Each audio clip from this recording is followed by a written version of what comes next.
The cold hit Jake Morrison like a punch to the chest. His eyes snapped open to darkness and the smell of burned metal. Something was wrong. Very wrong. The cryopod should have been warm and bright when he woke up. There should have been doctors and nurses waiting for him. Instead, he heard nothing but wind howling through broken walls. Jake pushed against the pod door. It opened with a loud crack. Cold air rushed in, making him shiver. He sat up slowly, his muscles stiff and weak. 6 months in cryosleep always left a person feeling like an old man for the first few hours, but this was not the Denver Medical Center where he had gone to sleep. The ceiling above him had a huge hole in it. Twisted metal beams hung down like broken bones. Through the hole, he could see a gray sky and strange purple clouds. Jake climbed out of the pod, his bare feet touching cold concrete covered in dust and debris. He was wearing only the thin white clothes they put on people in cryosleep. The air tasted bitter like burned plastic and something else he could not name. He looked around what used to be the medical center. The walls were cracked and covered in black burn marks. Most of the equipment was smashed or melted. Other cryopods lay scattered around the room, all of them dark and broken. Jake found his clothes and gear in a locker that had somehow survived. As he got dressed, he noticed something glowing on his wrist. The cryopod had left a small display there. The numbers on it made his blood run cold. He had been asleep for 15 years. Not 6 months, 15 years. Jake was a Marine. He had been in Force Recon, the toughest unit in the Corps. He knew how to stay calm when everything went to hell. But this was different. This was impossible. He found a broken tablet computer in the rubble and managed to get it working. The battery was almost dead, but he had enough time to read some files that were still saved on it. What he read made him feel sick. The world had been invaded. Something called the reptilian hegemony had come from space 3 years after Jake went into cryosleep. Earth's armies had fought back, but they lost. The aliens had ships and weapons that made human technology look like toys from a child's playroom. Most of the big cities were destroyed in the first year. Billions of people died. The ones who lived were taken to work camps to dig in mines for the aliens. The files said the aliens needed certain metals from Earth's ground. Jake read about the final battles. How the Air Force threw everything they had at the alien ships. How the Navy tried to stop them from landing. How the Army and Marines fought in the streets until they ran out of bullets. None of it mattered. The aliens were just too strong. The last file was dated 12 years ago. After that, nothing. No more human governments. No more human armies. Just aliens and slaves. Jake turned off the tablet and sat in the dark for a long time. Everyone he knew was probably dead or in the work camps. His family, his friends, his unit, all gone while he slept. But Jake Morrison was not the kind of man who gave up. He had joined the Marines when he was 18 because he wanted to protect people. He had gone through hell in training and 3 tours of duty because someone had to stand between the monsters and innocent people. Now there were new monsters. Bigger ones. And he was the only Marine left who had not been broken by 15 years of slavery. Jake spent the next 2 days exploring the ruins of Denver. He moved carefully, staying in the shadows and watching for any signs of the aliens. He found food and water in underground shelters that had been forgotten. He also found weapons. The aliens had missed some things when they destroyed the city. Jake found a gun store that had been buried under rubble. Most of the weapons were damaged, but he managed to put together one working rifle and a pistol. He also found ammunition and some basic supplies. On the 3rd day, he saw them. Jake was hiding in a broken building when he heard the sound of heavy footsteps. He looked through a hole in the wall and saw 3 alien soldiers walking down what used to be Main Street. They were huge, about 8 feet tall. Their skin looked like gray leather with green patches. They walked on 2 legs like humans, but their faces were long and narrow like snakes. They wore dark armor and carried weapons that glowed with blue light. Behind them walked a group of humans. Men, women, and children, all dressed in dirty gray clothes. They carried heavy packs and moved slowly, like they were very tired. The humans kept their eyes on the ground. They looked afraid, One of the children, a little girl maybe 6 years old, stumbled and fell. Her pack scattered its contents on the ground. She started to cry as she tried to pick everything up. One of the aliens walked over to her. It said something in a language that sounded like hissing and clicking when the girl did not move fast enough. The alien raised its weapon. Jake had seen enough. He took aim with his rifle through the hole in the wall. The alien was about 100 yards away. Not a hard shot for someone who had been trained by the Marines. Jake took a deep breath and squeezed the trigger. The bullet hit the alien in the head. It fell backward and did not move. The other two aliens spun around looking for where the shot came from. Jake was already moving to a new position. The second alien started spraying blue energy bolts at the building where Jake had been hiding. The energy burned through concrete like it was paper.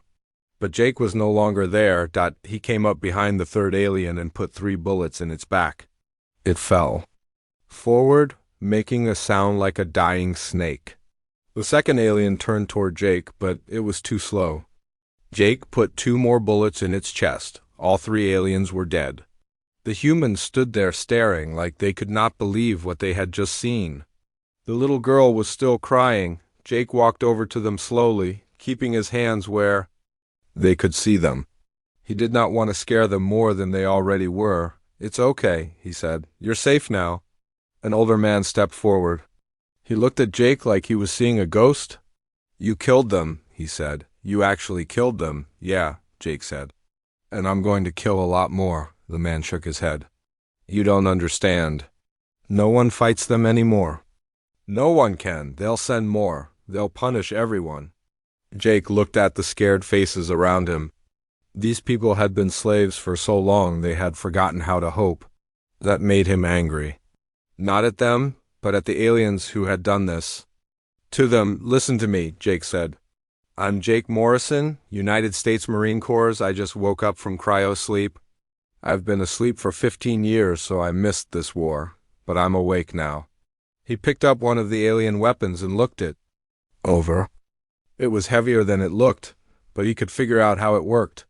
"I don't know how many of these things are out there," Jake continued. "I don't know how many ships they have or how many guns, but I know one thing. I know how to fight. And I'm not going to stop fighting until every last one of them is dead or gone." The little girl had stopped crying. She was looking at Jake with wide eyes. "Are you going to save us?" she asked. Jake knelt down so he was at her eye level. "I'm going to try, sweetheart. I'm going to try real hard." That night, Jake used an old radio he found to send out a message on frequencies he hoped someone was still monitoring. He did not know if anyone would hear him or believe him, but he had to try. "This is Jake Morrison, Force Recon Marines. I'm alive and I'm fighting back. If anyone else is out there, if anyone else wants to fight, find me. We're going to take our planet back." He turned off the radio and looked up at the strange purple sky. Somewhere up there were alien ships full of creatures who thought humans were weak and broken. They were about to learn how wrong they were. Jake spent the next week learning how to be a ghost. He moved through the ruins of Denver like smoke, watching the aliens and learning their patterns. They were not as smart as they thought they were. The aliens followed the same routes every day. They trekked the same places at the same times. They talked to each other using small devices that made clicking sounds.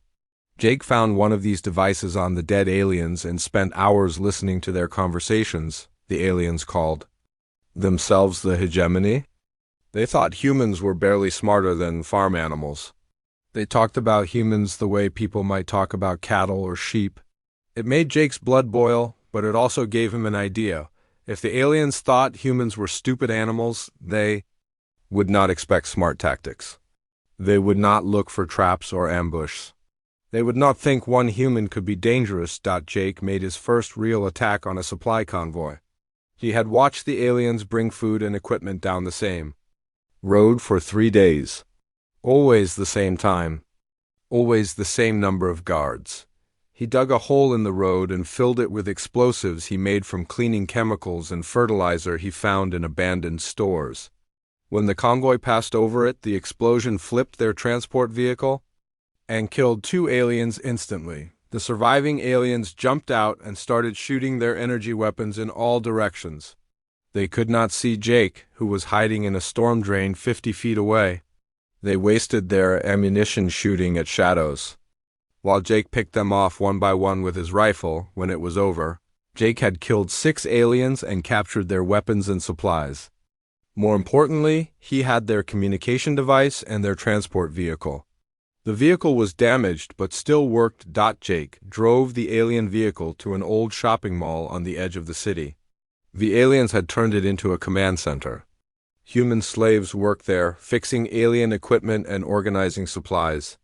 Jake parked the vehicle where the other alien transports were parked and walked inside, wearing one of the dead aliens' armor suits. The armor was too big for him. But in the dim light of the mall, he looked enough like an alien to fool the guards. Jake walked through the command center for 2 hours. Listening and watching and learning, he discovered that there were 12 big cities left on Earth where humans were kept as workers. The rest of the planet had been turned into mining operations, or alien military bases. The humans in the work camps were given just enough food to keep them alive and working. Jake also learned about the alien transport schedules. Every week, ships took groups of humans off Earth to work on other planets. Once humans left Earth, they never came back. But the most important thing Jake learned was that there was still a human resistance. Small groups of people were hiding in the mountains and forests, trying to fight back with whatever weapons they could find. They were not very successful because they did not have good weapons or training, but they were still fighting. Jake heard the aliens talking about a resistance leader named Lisa Bennett. The aliens thought she was just a terrorist who made trouble sometimes. They did not take her seriously. That was their mistake. Jake left the command center the same way he came in, but not before he planted small bombs in 3 different places. The bombs were set to go off at different times over the next week. He wanted the aliens to think they were having equipment failures, not attacks, that night. Jake used the alien communication device to try to contact the resistance. He did not know the right frequency, so he tried many different ones. Finally, a woman's voice answered. "Who is this?" the voice asked. "This is a secure channel. My name is Jake Morrison. I'm a Marine. I want to help." There was a long pause. "Marines don't exist anymore. They were all killed or captured years ago. I was in cryosleep," Jake said. "I just woke up a week ago. I've already killed 12 aliens and I'm just getting started." "Prove it," the voice said. "There's a command center in the Park Meadows Mall. I was inside it today. Tomorrow morning at 9, the north wall is going to have an equipment failure. At 2 in the afternoon, their main computer is going to catch fire. At midnight, their communication array is going to explode. If you're lying to me..." "I'm not lying," Jake said. "And after those bombs go off, I want to meet with you. We need to work together." The woman was quiet for almost a minute. "My name is Lisa Bennett.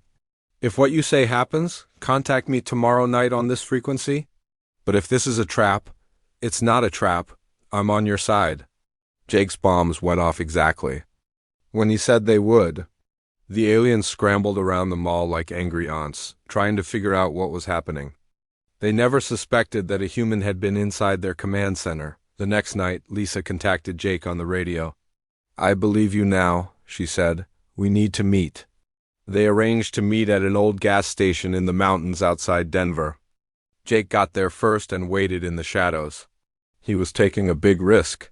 This could still be a trap. Lisa arrived with 2 other people, a young woman and an older man. Jake watched them for an hour before he showed himself. They looked scared but determined. These were not alien collaborators. "You're really him," Lisa said when she saw Jake. "The one who's been killing aliens." Lisa was a thin woman with short, brown hair and tired eyes. She had been fighting the aliens for 10 years, ever since she escaped from a work camp. Before the invasion, she had been an engineer for NASA. Now she was the leader of the largest resistance group in the Rocky Mountains. "We have maybe 200 people," Lisa told Jake. "Most of them are hiding in caves and old mine shafts. We have some weapons, but not many. Mostly hunting rifles and shotguns, nothing that can really hurt the aliens. The young woman was Maya Rodriguez. She was only 19, but she was a genius with computers and electronics. She had learned how to hack into some of the aliens' simpler computer systems. The older man was Dr. Alan Cross. Jake almost fell over when he heard the name. Dr. Cross was the scientist who had designed Jake's cryopod. He had been captured 5 years ago, but escaped during a transport accident. "I can't believe you're alive," Dr. Cross said to Jake. "Your pod was supposed to wake you up after 6 months. I don't understand how you slept for 15 years. I don't care how it happened," Jake said. "I'm just glad it did. Now tell me about these work camps." Lisa described the 12 cities where humans were kept as slaves. Each city had between 2 and 5 million people. They worked in mines, factories, and farms that fed the alien occupation force. The conditions were horrible, but the aliens kept just enough humans alive to do the work they needed. Every month they'd take groups of humans to the spaceport in what used to be Los Angeles, Lisa said. "Those people are shipped off to other planets. We estimate they've taken about 50 million people off Earth over the past 12 years. Jake felt sick. 50 million people, men, women, children. All of them slaves on alien worlds far from home. "We've tried to attack the transports," Maya said, "but we don't have the weapons to stop them. And every time we try, the aliens punish the people in the camps." "That's going to change," Jake said. "I know where we can get better weapons." He told them about the hidden military bunkers he remembered from before the war. These were secret facilities that stored experimental weapons and equipment. The aliens probably did not know about them because they were hidden underground and protected by codes that only certain military personnel knew. "There's a bunker about 50 miles from here," Jake said. "It's got enough weapons and ammunition to outfit a small army. The problem is getting to it without the aliens noticing." "We can help with that," Lisa said. "My people know these mountains better than anyone. We can get you there." They spent the rest of the night planning Jake's raid on the bunker. It would be dangerous, but if they succeeded, they would have the weapons they needed to really fight back. As the sun came up, Jake looked at his new allies. They had been fighting a hopeless war for years, but they had never given up. They still believed they could win, even when everything seemed impossible. "There's something you need to know," Jake said. "I'm not just planning to raid supply convoys and rescue a few prisoners. I'm going to destroy the aliens completely. Every ship, every base, every single one of them." Lisa stared at him. "That's impossible. They have thousands of ships and millions of soldiers." "Maybe," Jake said, "but I've got something they don't expect. I've got a Marine who slept through their victory. I don't know how to be beaten by them because I never was." He picked up his rifle and checked the ammunition. "They think humans are weak animals. They're about to find out what happens when you corner a dangerous animal." Dr. Cross smiled for the first time since Jake had met him. "You know what? I think we might actually have a chance." Jake looked out at the mountains where hundreds of humans were hiding, waiting for hope. Soon, he thought. Soon they would have something better than hope. They would have weapons and they would have a plan. The aliens had ruled Earth for 12 years. That was about to end. The raid on the military bunker went better than Jake had hoped. The underground facility was exactly where he remembered it, hidden beneath what looked like an ordinary rock formation in the Colorado mountains. The security system still worked, and they still recognized Jake's handprint and voice. Inside the bunker, Jake and the resistance team found a treasure. Hundreds of rifles, thousands of rounds of ammunition, explosives, body armor, and communication equipment. But the real prize was in the deepest part of the bunker. "What is that?" Maya asked, staring at the metal suit hanging in a sealed chamber. Dr. Cross read the label on the chamber. "Project Prometheus. Experimental battle armor. I heard rumors about this before the war, but I never thought it was real." Jake studied the armor through the thick glass. It looked like something from a science fiction movie. The suit was black metal with glowing blue lines running through it. It had a helmet that covered the entire head and weapons built into the arms. The computer says it's designed to make a soldier stronger and faster, Lisa said, reading from a monitor. It also has life support systems and advanced sensors. Jake found the manual for the armor and read through it.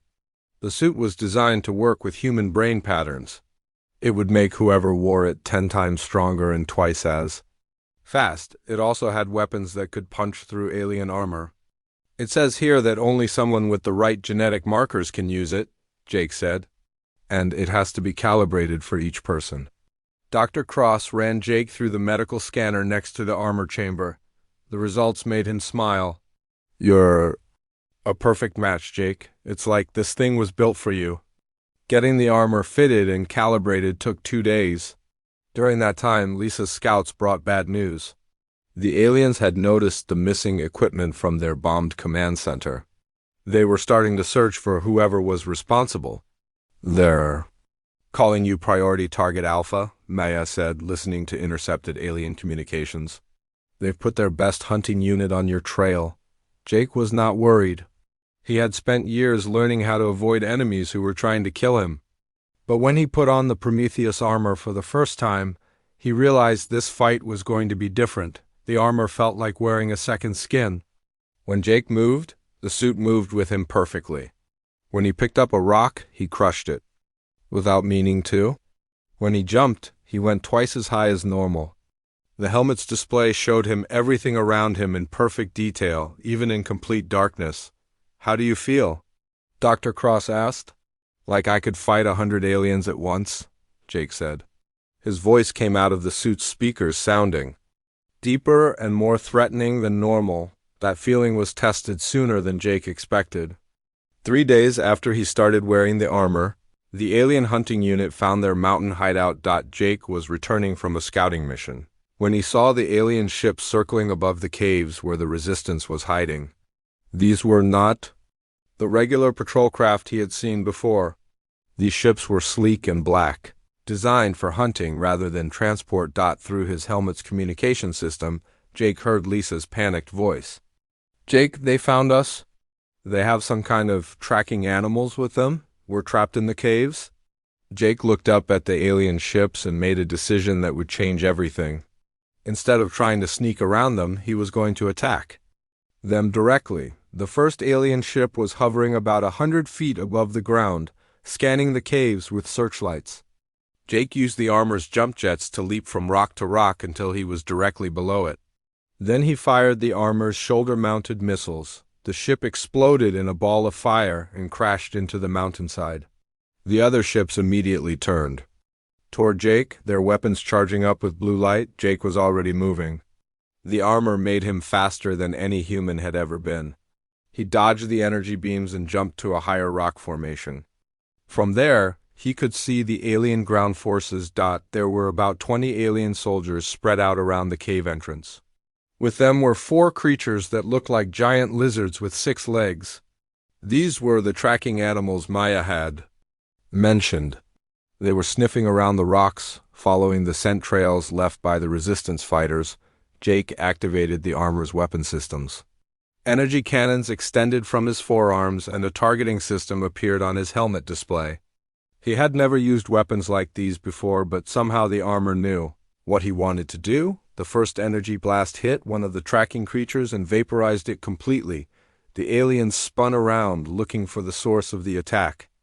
Jake was already moving to a new position. For the next hour, Jake fought a running battle across the mountain. The aliens had better weapons and more soldiers, but Jake had the advantage of knowing the terrain and having armor that made him nearly invincible. The alien commander was a huge creature wearing golden armor instead of the usual gray. It stood 9 feet tall and carried a weapon that shot bolts of red energy instead of blue. When it saw Jake, it roared something in the alien language. "You are the human pest we have been hunting," the alien said in perfect English. "I am Commander Zactyl. You will surrender now or we will kill everyone in these caves." "Come and get me," Jake said. The battle between Jake and Commander Zactyl destroyed half the mountainside. The alien commander was strong and fast, but Jake in his armor was stronger and faster.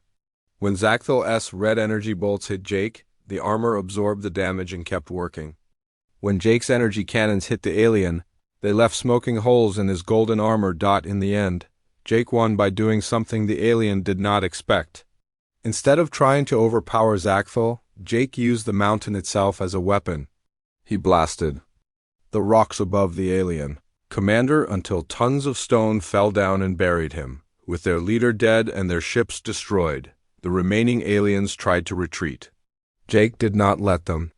He hunted them down one by one until none were left alive. When the battle was over, Jake stood on top of the mountain looking down at the wreckage. The resistance fighters came out of the caves and stared up at him. In his black armor with its glowing blue lines, Jake looked more like a robot than a human. "Is that really you in there?" Lisa asked over the radio. "It's still me," Jake said. "Just harder to kill now." But Jake knew that this victory would bring more problems. The aliens would send bigger hunting parties. They would bring more ships and more weapons. Eventually, they might decide that the human slaves were more trouble than they were worth. Maya confirmed his fears that night when she intercepted alien communications. "They're talking about something called the Final Protocol," she said. "If they can't catch you, they're going to start killing humans in the work camps. 1,000 people for every alien you kill." Jake felt sick. His war against the aliens was supposed to save people, not get them killed. But he also knew that backing down now would mean the aliens won. They would keep humans as slaves forever. "There's only one way to stop this," Jake said. "I have to end the war completely. No more small attacks on patrols and supply convoys. I have to go after their main command ship." Dr. Cross looked at him like he was crazy. "Jake, that ship has thousands of aliens on it. It's protected by energy shields and automated weapons. It's impossible." "Maybe," Jake said. "But I have to try. Because if I don't, they're going to kill everyone anyway." Lisa put her hand on Jake's armored shoulder. "We'll help you. Whatever you need." Jake looked at his friends and felt something he had not felt since waking up from cryosleep. Hope, not just for himself, but for all of humanity. "Then let's go steal a planet back," he said. The next morning, Jake began planning the most dangerous mission of his life. He was going to infiltrate the alien command ship and destroy it from the inside. It was crazy and probably impossible, but crazy and impossible were things humans did best. The alien command ship hung in the sky above New York City like a black metal mountain. It was 3 miles long and a mile wide, bristling with weapons and energy shields.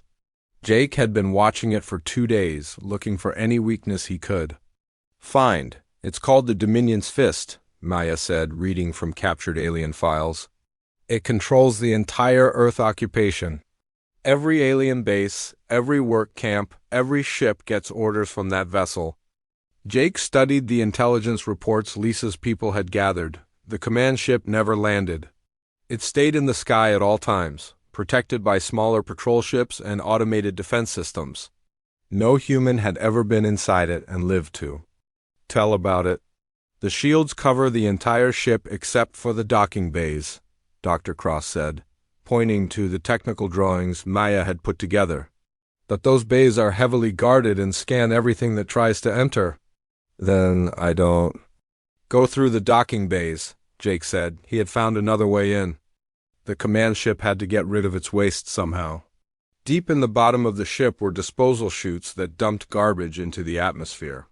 The chutes were too small for alien soldiers to guard, and they led directly into the ship's interior. "You'll be swimming through alien sewage," Lisa warned him. "I've been through worse," Jake said. That was not quite true, but Jake had learned that sometimes a Marine had to do disgusting things to complete the mission. The plan was simple, but dangerous. Jake would use the armor's flight systems to reach the command ship at night. Maya would create a computer virus to disable the ship's sensors for exactly 10 minutes. That would give Jake enough time to reach the disposal chutes and get inside. Once inside the ship, Jake would have to find the central computer core and upload a virus that would destroy the ship's systems. Maya had been working on this virus for weeks using alien technology they had captured. The virus will spread through their entire network, Maya explained. Every alien ship and base connected to the command ship will be infected. It will shut down their weapons, their shields, their communications, everything. How long will I have to upload it? Jake asked. The upload will take 15 minutes, Maya said. You'll have to protect the computer core for that long. 15 minutes might not sound like a long time, but on an alien ship full of enemies, it would feel like forever. The night of the mission, Jake stood on a mountain peak 40 miles from New York City. The command ship was visible in the distance, its lights glowing against the dark sky. In his Prometheus armor, Jake felt ready for anything. Communications check, Lisa said over the radio. I hear you loud and clear, Jake replied. Remember, you have exactly 10 minutes from when Maya starts the virus attack, Dr. Cross said. After that, their sensors will be back online and they'll know you're there. Jake activated the armor's flight systems. Small jets built into the suit's back and legs lifted him into the air. Flying the armor had taken some practice, but now Jake could move through the sky almost as easily as walking. The flight to the command ship took 30 minutes. Jake stayed low to avoid the patrol ships that circled the massive vessel. As he got closer, he could see just how enormous it really was. The ship was like a floating city, with thousands of windows and weapon ports covering its hull. Starting the sensor attack now, Maya said over the radio. Jake watched his helmet display as the ship's scanning beams suddenly went dark. He had 10 minutes to reach the disposal chutes and get inside. Flying underneath the command ship was like flying under a metal sky. The ship's hull stretched out in all directions, covered with alien writing and strange symbols. Jake found the disposal chutes exactly where the intelligence report said they would be. The chutes were round holes about 6 feet across. Disgusting liquid poured out of them in steady streams. Jake took a deep breath and flew into one of the chutes just as Maya's 10 minutes ran out.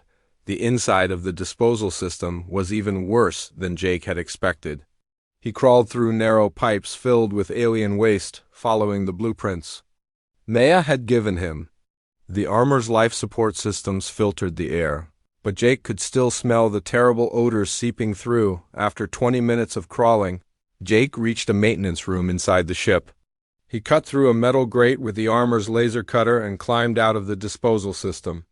Finally, he was inside the alien command ship. The corridors of the ship were huge, designed for creatures much taller than humans. The walls were made of dark metal covered with glowing alien symbols. Strange music played from hidden speakers, sounding like whale songs mixed with electronic noise. Jake moved carefully through the ship, using the armor's sensors to avoid alien patrols. The ship was bigger inside than it looked from outside. It had hundreds of levels and thousands of rooms. Finding the computer core was going to be harder than he thought, but Jake had an advantage the aliens did not know about. The Prometheus armor was learning the ship's layout as he moved through it. The suit's computer was mapping every corridor and room, building a three-dimensional picture of the entire vessel. After an hour of searching, Jake found what he was looking for. The computer core was in the center of the ship, protected by thick walls and energy barriers. It was a massive room filled with glowing crystals and floating holographic displays. This was the brain of the entire alien occupation. Getting into the computer core required Jake to fight his way past 12 alien guards. These were not regular soldiers. They were elite troops wearing advanced armor and carrying heavy weapons. Jake's Prometheus suit made him stronger and faster than any human, but these aliens were tough opponents. The battle for the computer core lasted 10 minutes. Jake used every weapon built into his armor, from energy cannons to micro-missiles. The aliens fought back with weapons that could have destroyed a tank. By the time the fight was over, the computer core room was half destroyed, but Jake had won. The alien guards were all dead, and the computer core was still functioning. Jake plugged Maya's virus into the main terminal and watched as the upload progress bar slowly filled. 1%, 5%, 10%. That was when Commander Zachthel walked into the room. Jake thought he had killed the alien commander back in the mountains. But Zachthel was alive, though badly injured. Half of his golden armor was missing, and one of his arms hung uselessly at his side. Impossible, Zaxthel hissed. No primitive creature could reach this place. You keep calling us primitive, Jake said, not taking his eyes off the upload progress. But we're the ones winning this fight. 20%. 25%. Zaxthel raised his weapon with his good arm. You are one human against an empire that rules 1,000 worlds. You cannot win. Watch me, Jake said. The final battle between Jake and Zaxthel was fought among the glowing crystals of the computer core. Both warriors were badly injured and running on pure determination. Zaxthel's red energy bolts cracked the walls and shattered crystal displays. Jake's energy cannons left smoking holes in the alien commander's armor, 50%. 60%. Why do you fight? Zaxthel demanded as they circled each other. Your species is weak. You are meant to serve stronger races. Because that's what humans do, Jake said, dodging another energy bolt. We don't stay down when someone tries to break us. 70%. 80%. Zaxthel was getting slower. His injuries were catching up with him, but he was still dangerous and Jake's armor was running low on power. If this fight went on much longer, they would both die. Jake made a decision. Instead of trying to kill Zaxthel, he grabbed the alien commander and threw him into the main computer display. Zaxthel hit the crystal screen and fell to the floor, not moving. 90%. 95%. Jake looked at the upload progress and allowed himself to hope. They were actually going to do this. They were going to destroy the alien command network and free humanity. 100%. Upload complete. The effect was immediate. Alarms started blaring throughout the ship. The lights flickered and went out. Emergency power kicked in, bathing everything in red light. Through the walls, Jake could hear explosions as systems throughout the ship began failing. Jake, are you there? Lisa's voice crackled over the radio. We're seeing explosions in the sky. What's happening? The virus worked, Jake said. The command ship is going down. But Jake was not done yet. He had one more thing to do. He activated the ship's self-destruct system, ensuring that the Dominion's fist would never threaten anyone again. As the ship began to break apart around him, Jake used the armor's flight systems to escape through a hole blown in the hull. Behind him, the massive command ship fell from the sky like a dying whale, crashing into the ruins of Manhattan. Jake landed hard in Central Park, his armor damaged and his body exhausted. But he was alive and humanity was free all around him. He could hear the sound of human voices cheering in the distance. After 15 years of slavery, the people of Earth were finally free to hope again. Jake lay in the grass of Central Park, watching pieces of the alien command ship burn in the sky above New York City. His Prometheus armor was badly damaged from the battle, sparks flying from broken systems. But he was alive, and for the first time in weeks, he could hear something beautiful. Human voices. Thousands of them. People were coming out of hiding, out of buildings, out of subway tunnels where they had lived like rats for 15 years. They were laughing and crying and shouting with joy. Jake, do you copy? Lisa's voice came through his damaged radio. We're seeing the same thing here in Denver. The aliens are retreating. Their ships are crashing. Whatever you did, it worked. Jake tried to sit up, but his body would not cooperate. The fight with Commander Zaxthel had pushed him past his limits. Every muscle ached, and he could taste blood in his mouth. The virus is spreading through their network, Jake said into his radio. All their ships and bases should be shutting down. Through his helmet's cracked display, Jake could see alien patrol ships falling from the sky like burning meteors. The virus Maya had created was doing exactly what she had promised. Every alien system connected to the command ship was failing, but the war was not over yet. There were still alien ground forces scattered across the planet, and some of their ships were not connected to the main network. Jake knew there would be more fighting in the days to come. A group of humans found Jake lying in the park. They had been hiding in the subway tunnels and had seen the command ship crash. When they saw his black armor with its glowing blue lines, they thought he was an alien at first. Don't be afraid, Jake said, raising his hand slowly. I'm human. I'm on your side. An old man stepped forward cautiously. He had gray hair and tired eyes, the look of someone who had seen too much suffering. "You're the one who destroyed their ship," he said. "You're the Marine we heard about on the radio." Word of Jake's actions had spread through the resistance. Networks faster than the alien virus had spread through their computers. People across the planet were calling him a hero, a legend, the man who had saved humanity. Jake did not feel like a hero. He felt tired and hurt and worried about all the people who had died while he was fighting. But when he looked at the faces around him, he saw something he had not seen since waking up from cryo sleep. "Hope. Help me up," Jake said to the old man. "We still have work to do." Over the next 3 days, Jake coordinated with resistance groups around the world to finish destroying the alien occupation forces. Most of the aliens tried to retreat to their remaining ships and escape Earth. Jake was not going to let that happen. Using captured alien technology and the intelligence Maya had gathered, the resistance attacked every alien base and landing site simultaneously. Humans who had been slaves for 15 years picked up weapons and fought back with a fury that surprised even Jake. The battle for Los Angeles was the largest fight of the liberation.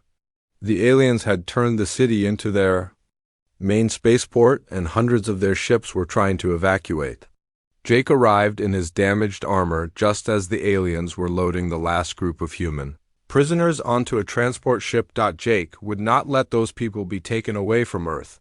He fought through 3 miles of alien defenses, destroyed a dozen guard towers, and personally shot down the transport ship before it could leave the atmosphere.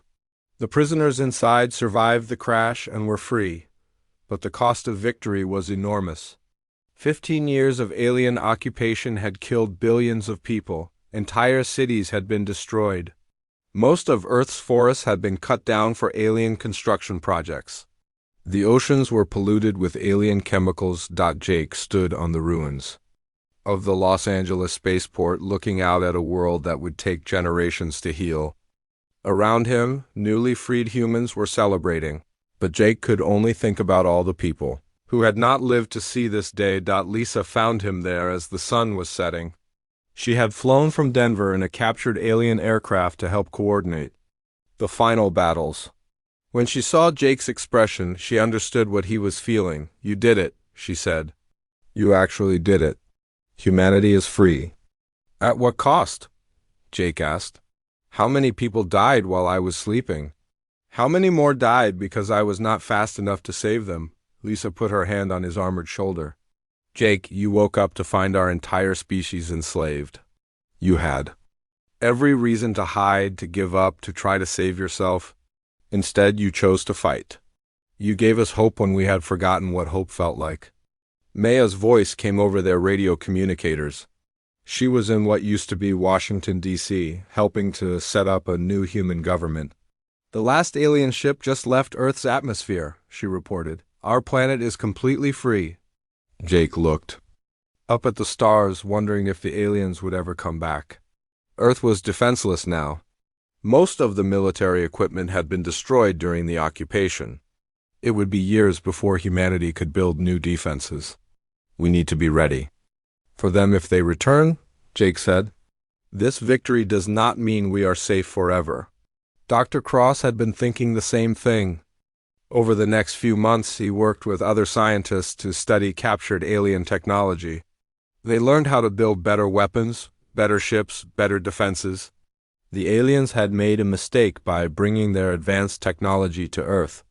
Now humans could learn from it. Jake spent those months traveling around the world, helping to rebuild human civilization. Everywhere he went, people wanted to thank him, to shake his hand, to hear the story of how he had defeated an alien army by himself, but Jake always told them the same thing. "I did not win this war alone. Every person who refused to give up, every person who helped another survive, every person who kept hope alive during the darkest times, you all won this war together." The celebrations continued for weeks, but Jake found them hard to enjoy. He had spent so much time focused on fighting that he did not know how to live in a world at peace. The Prometheus armor that had made him nearly invincible in battle felt heavy and uncomfortable when there were no enemies to fight. One day, Dr. Cross approached Jake with an interesting proposal. "We are working on new cryopod technology," he said. "Better than what you had before. We could put you to sleep again, wake you up in 50 or 100 years when humanity is ready to explore the galaxy." Jake thought about it for a long time. The idea of sleeping through the difficult years of rebuilding was tempting. He could wake up when Earth was strong again, when humans were ready to take their place among the stars. "What makes you think I would want to do that?" Jake asked. "Because you are a soldier," Dr. Cross said. "And soldiers are needed most when things are darkest. Right now, humanity is safe. But someday we might face new threats, new enemies. When that day comes, we might need someone like you again." Jake looked out the window at the people working to rebuild their world. Children who had been born in slavery were playing in the streets for the first time. Adults who had forgotten how to dream were making plans for the future. It was beautiful, but it was also fragile. "Maybe," Jake said, "but not yet. Right now, these people do not need a soldier. They need someone to help them build something better than what they had before." Jake took off the Prometheus armor for the last time and hung it in a place of honor in the new Human Defense Museum. The armor would wait there, ready for the day when Earth needed a guardian again. As Jake walked out of the museum and into the sunlight, he smiled for the first time since waking up from cryosleep. The war was over. Humanity was free. And for the first time in his life, Jake Morrison was just a man, not a weapon, but he would always be ready to fight again if his people needed him. Because that was what humans did. They protected each other no matter what the cost. The aliens had learned that lesson the hard way, and they would never forget it.